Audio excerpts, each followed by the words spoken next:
Pupillary examination on a middle-aged woman. There were light near dissociation and slit lamp showed vermiform movement of the dilated left eye.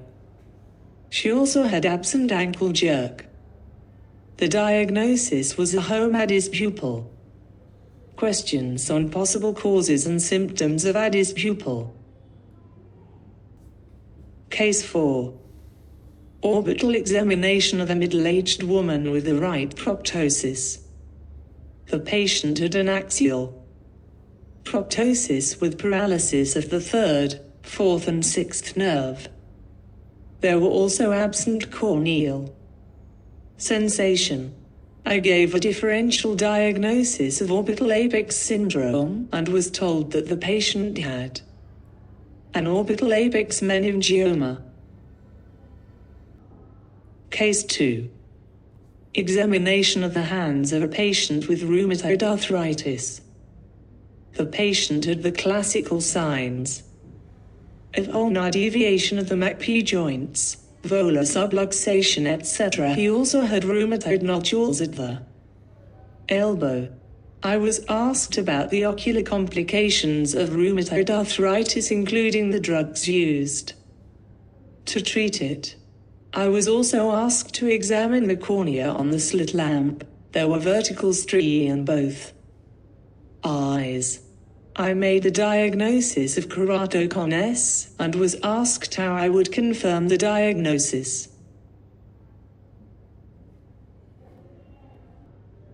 Case 3. The patient was a woman in her 50s.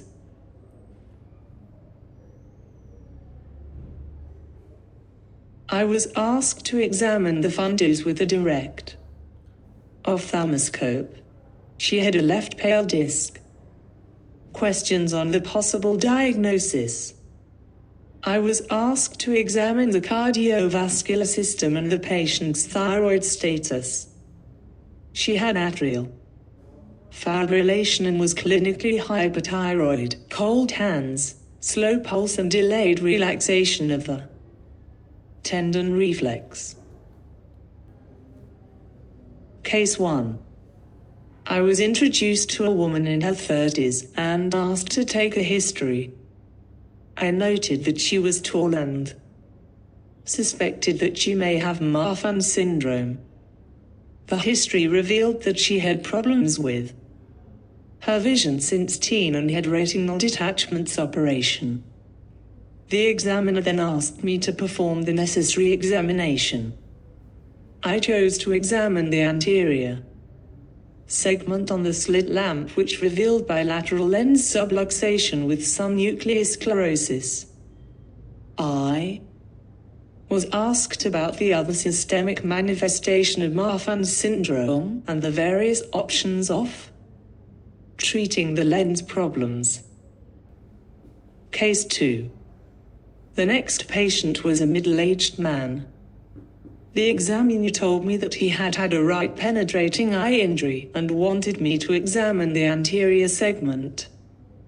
He had a right band keratopathy and was pseudophakic. On the left eye I looked for evidence of sympathetic ophthalmia, but there were none. Questions on the management of band keratopathy. Case 3. Slit lamp examination of a patient with left corneal graft. The patient also had left pseudophakia. The other eye was phakic but showed signs of features endothelial dystrophy and nucleus sclerosis. Questions on signs and management of corneal rejection. The other examiner asked how I would manage the other eye. I mentioned combined graft and cataract extraction and implant.